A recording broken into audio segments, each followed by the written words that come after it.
Olhos agitados, muitos impostos e um dedo de prosa. A minha personagem é uma mulher simples, batalhadora, que quer acreditar que a vida ainda pode melhorar, que a vida do marido pode melhorar. O filme tem uma característica, uma marca muito de thriller, mas lá para trás a minha inspiração foi o western. Ele é todo desenhado em papel, a lápis, vou fazendo animação, né? Depois a gente redesenha filetando, né? Passando uma caneta, nanquim, e depois a gente escaneia e finaliza pintando no computador. Terminei fumando no Rio e aí saiu da cana de açúcar e virou café.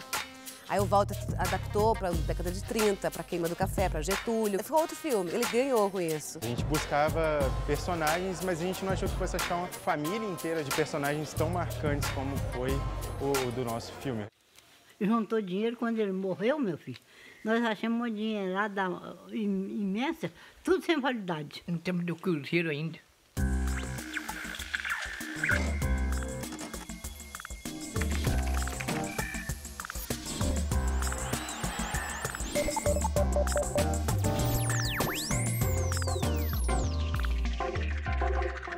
A corrupção inferniza o dia a dia de quem luta para ter o próprio negócio, obedecendo leis e pagando os impostos.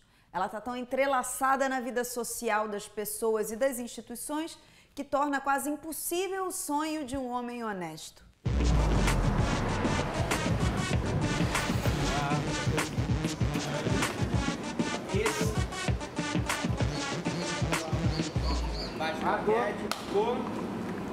Ação!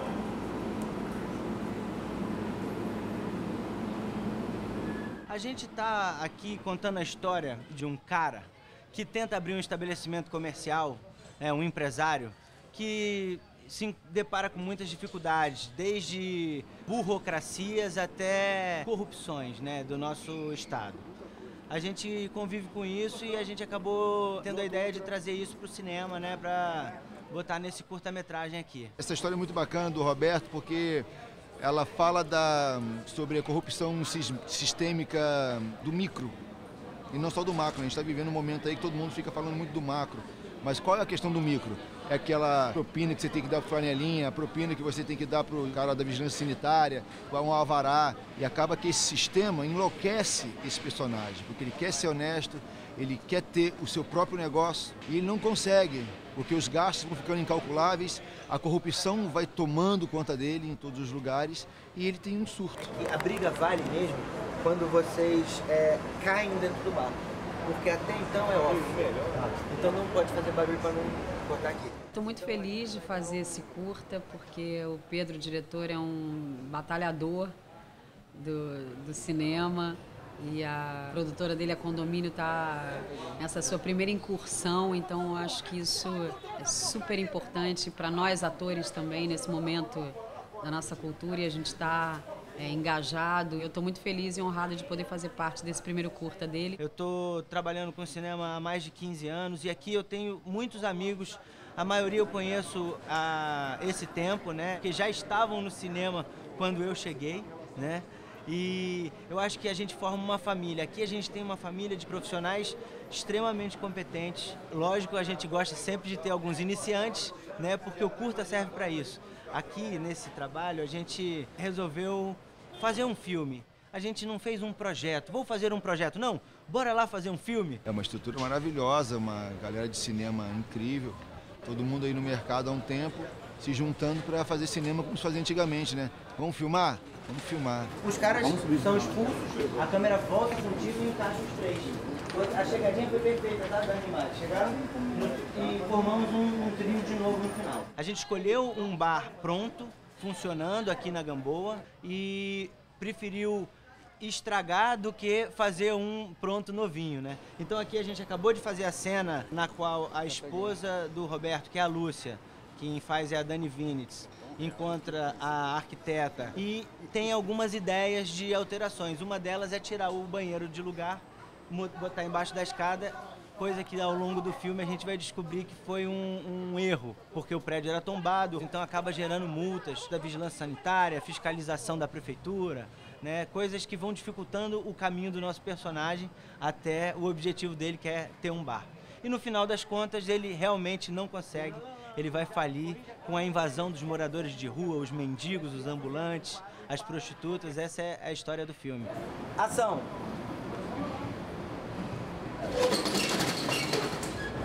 Então, aqui ó, vou tirar das mesas, mas também dá pra tirar tudo, tirar a pista de dança.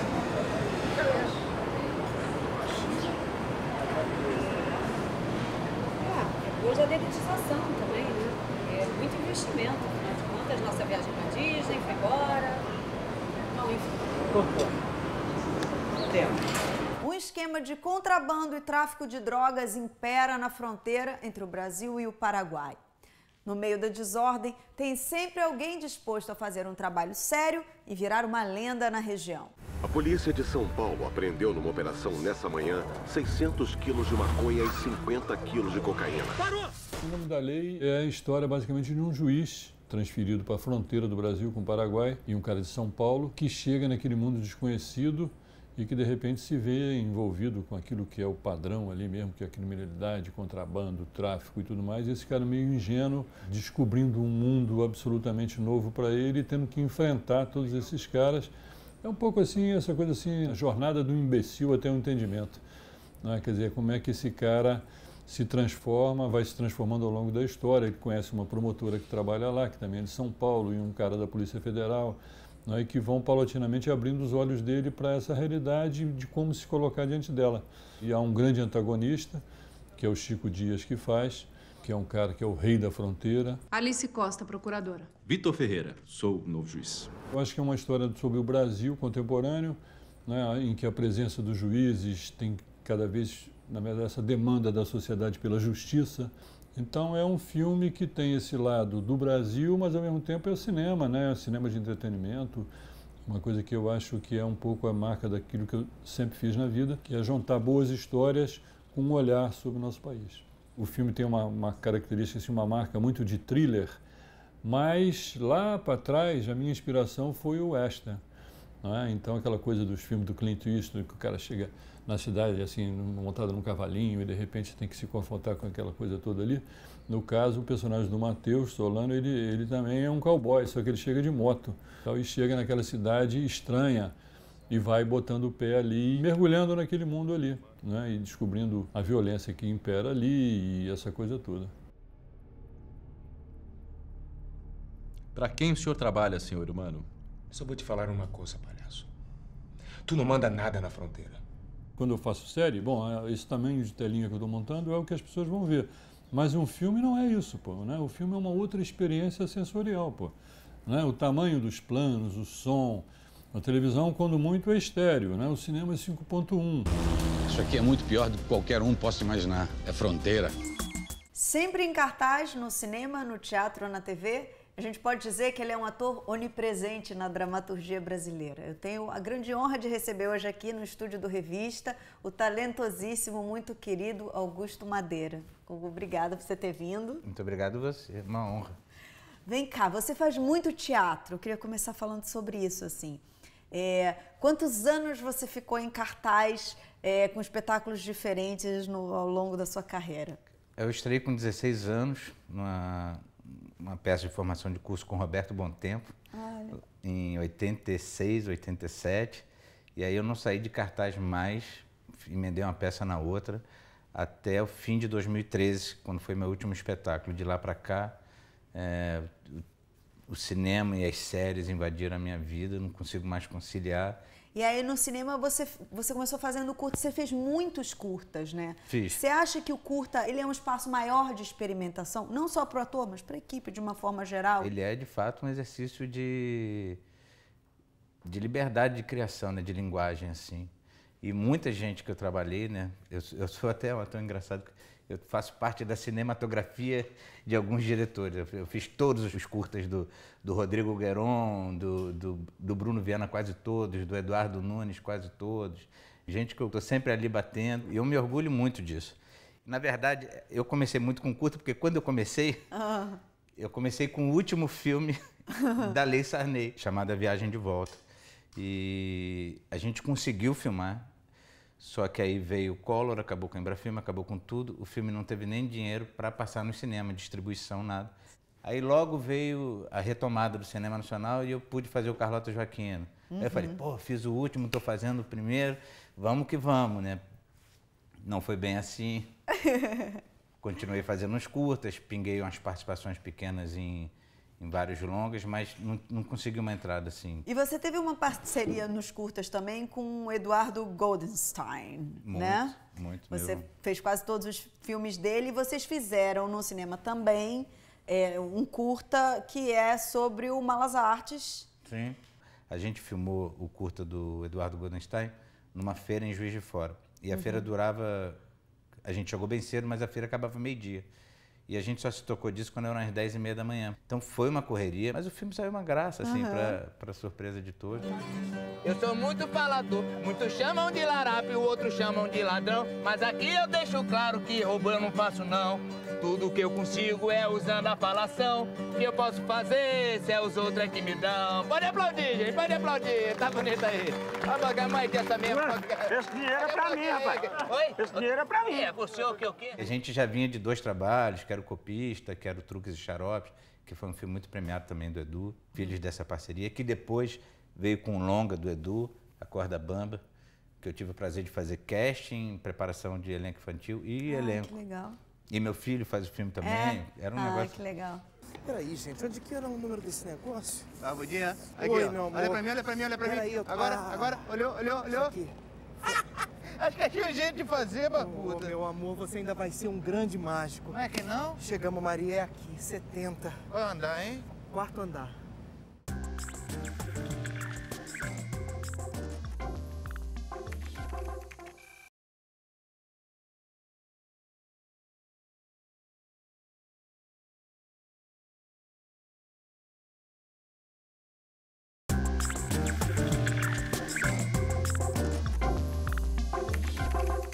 A história de um dos alimentos mais exportados pelo Brasil é contada de forma leve e bem-humorada na animação Café, um Dedo de Prosa. O filme é resultado de 5 anos de trabalho e tudo começa com uma conversa agradável na cafeteria. E o pastor Caldi descobriu que as cabras comiam frutinhas de café e ficavam contentes. O filme conta a história do café, desde quando ele é descoberto na África, no ano 575, a entrada dele no Brasil, quando ele começa a se alastrar pelo Brasil até que chega em São Paulo e entra pelo Vale do Paraíba, do Rio de Janeiro, depois o Vale do Paraíba Paulista e vai entrando no interior adentro, né, desmatando São Paulo para plantar café e transforma totalmente a economia de São Paulo e, por consequência, a economia do Brasil, né?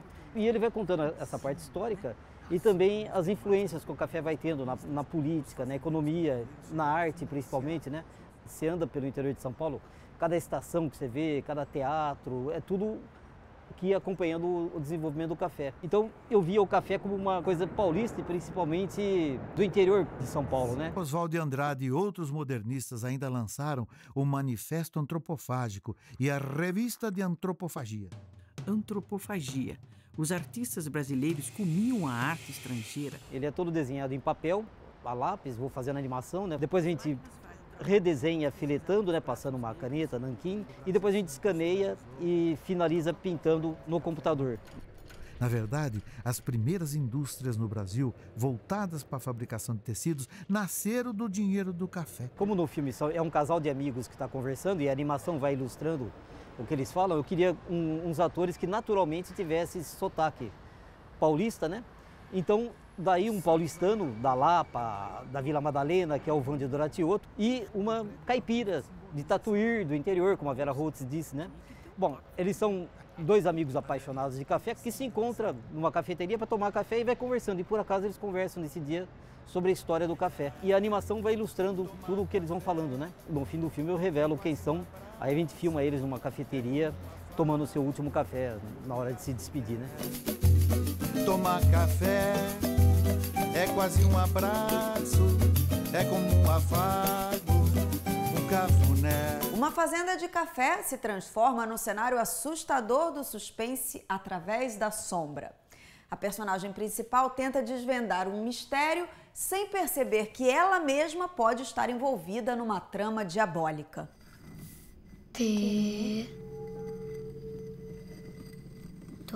Tô. Bento. Eu e Walter, a gente tinha feito já 2 peças juntos. Aí eu falei, Walter, vamos pensar uma coisa barata, com pouco elenco. Aí ele falou, tem Os Inocentes, que é uma peça que foi adaptada do Henry James, que é uma professora, 2 crianças e mais assim, pouco elenco. Comprei o livro, aí li A Volta do Parafuso e falei, Walter, vamos fazer no cinema, cara. Aí ele, então vamos. Aí a minha ideia era fazer no Pernambuco, eu sou pernambucana. Queria fazer na cana-de-açúcar, nos engenhos da cana. Que Pernambuco tem muita tradição, tanto quanto na Inglaterra, de assombração, né? A feira antiga era boa. Ela não devia ter feito aquilo. O que foi que ela fez? Você tem muita saudade do seu irmão? Antônio chegará. Então você que é a nova professora. Só que, por bem e por mal, a gente não conseguiu filmar em Pernambuco por conta das leis de lá. Protegem muitos diretores pernambucanos, que eu acho muito bom. Terminei filmando no Rio e aí foi bom, porque foi como foi. E saiu do café, saiu da cana-de-açúcar e virou café. Aí o Walter adaptou para a década de 30, para a Queima do Café, para Getúlio. Ficou outro filme, ele ganhou com isso. 9 e 10. Onde é que eu tô? Vai pra cá. E eu, onde é que eu tô? Eu vou, vai. É a história de uma professora que vai educar 2 crianças órfãs de uma fazenda no interior do Rio de Janeiro.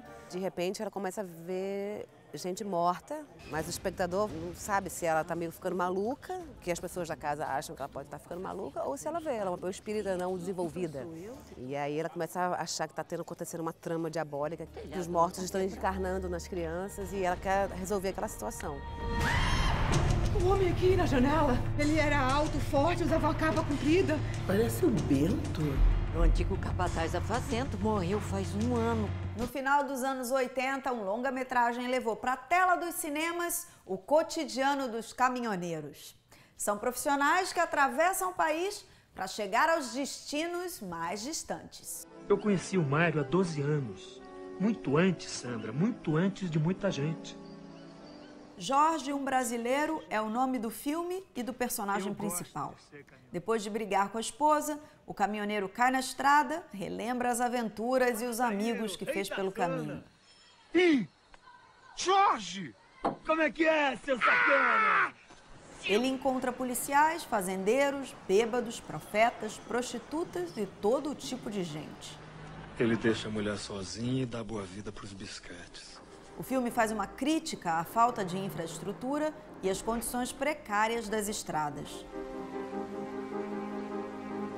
Em sua trajetória, Jorge enfrenta protestos, manifestações e muitos trechos acidentados. O pirô tá querendo virar herói. Deixa de palhaçada! Me respeite!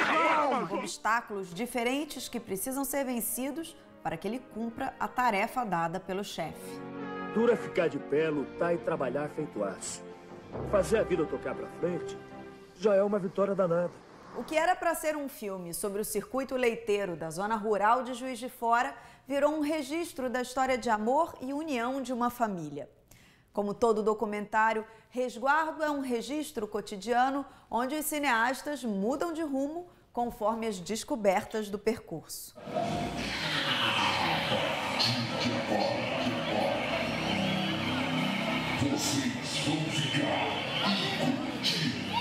Inicialmente a proposta era acompanhar o circuito de torneio leiteiro na zona rural de Juiz de Fora. E no meio do trabalho de pesquisa, a gente estava rodando, no decorrer do ano a gente encontrou uma família e optou em fazer o filme com essa família. A gente mudou o norte inicial do filme e a gente escolheu essa família porque era uma história marcante, eles têm uma relação com perda, com sorte, que é muito próprio deles. É uma família bem desgraçada nesse sentido. E eles convivem com isso, eles convivem num lugar que as pessoas julgam muito eles. E isso chamou muita atenção da gente em fazer esse olhar paralelo de fora. E a gente começou a frequentar essa comunidade, a falar com essa família e no decorrer de 1 ano a gente foi gravando.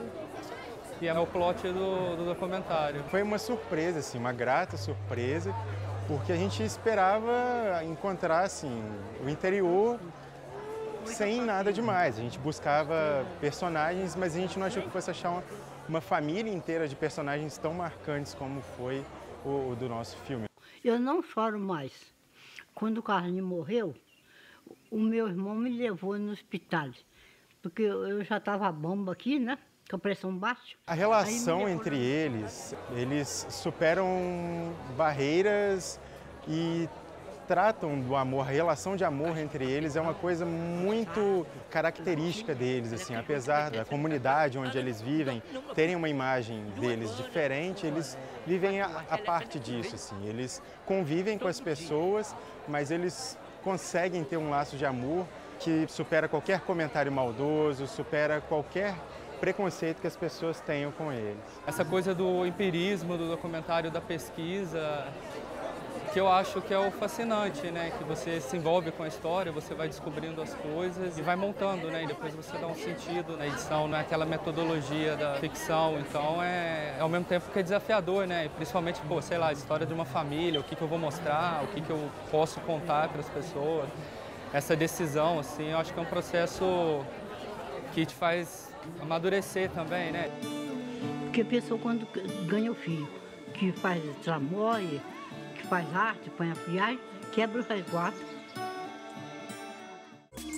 As séries estão ganhando um espaço cada vez maior dentro da dramaturgia, estão sendo feitas cada vez de maneira mais apurada e com mais recursos e tal. Você está protagonizando 2 séries que você falou que você já terminou de gravar. Sim. Né, que é O Homem da Sua Vida e o Ernesto, Caçador de... O Exterminador de Seres Monstruosos e outras porcarias. Isso. E aí eu queria que você falasse um pouco sobre esse trabalho das séries, como é que você vê esse novo mercado, esse novo filão, é uma nova paixão, assim? Eu acho uma delícia. E é um prazer de filmar, porque na verdade você tem personagens com densidade que você não teria, nem espaço que você teria num longa. Né? O primeiro que você citou, a gente filmou em 2014, durante a Copa do Mundo. Quer dizer, a Copa do Mundo nos atravessou, em São Paulo, feito pela Gulani, dirigido pelo Daniel Rezende, que também é um diretor que vem da montagem. E o Ernesto, que é baseado num livro uruguaio. Vai estrear aqui no Uruguai, juntos, paralelo. Legal. Então, também mostra um pouquinho esse Brasil que está voltando a olhar para a América Latina. Você é um ator que faz um monte de coisas diferentes, assim. A que você atribui isso, assim? Como é que você se percebe dentro do mercado, dentro da profissão? É uma boa pergunta. Muita gente acha que eu sou um ator cômico, eu estou mais associado. Acho que não. Mas eu me orgulho muito de...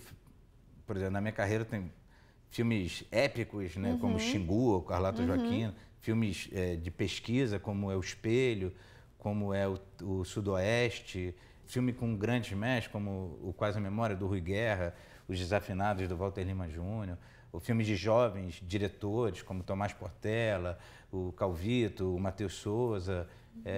Eu acho que eu agrego assim, algumas qualidades que vão além da qualidade de ator, de fato, se eu sou versátil, se eu funciono, se eu sou bom, mas eu acho que no set e tal, eu funciono muito. E você falou agora do filme do Rodrigo Lima, do Espelho, que é um filme um pouco mais experimental. Fala um pouquinho sobre esse projeto. O filme do Rodrigo partia de um conto do Machado de Assis, mas que era muito mais uma coisa autoral dele, de um sítio da infância dele e tal. A gente passou uma semana num sítio, filmando. A equipe inteira tinha 8 pessoas, incluindo a cozinheira. Que ótimo. Então era uma coisa que a gente carregava os cabos, a gente se ajudava a se microfonar, e andava, ia pensando. Eu aprendi mais cinema nessa semana do que, sei lá, em anos. Né? Ele foi incluído por um crítico nos 100 maiores filmes do ano passado. Uau, que legal. Que tinham filmes do Polanski, do Scorsese, não sei o quê. E o Espelho, eu falei, como assim, gente? Demais, né? Forever, never. Never, forever, forever, never.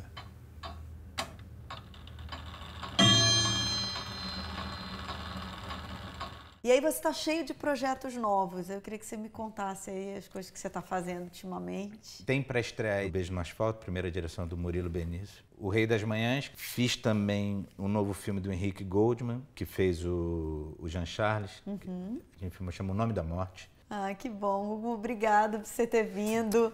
Imagina. Adorei. Um prazer enorme te receber aqui. Volte sempre. Obrigado. Obrigada. Bom, se vocês quiserem ver a entrevista na íntegra, entrem no site revistadocinemabrasileiro.com.br. Eu deixo vocês com mais um filme de micrometragem. Até mais.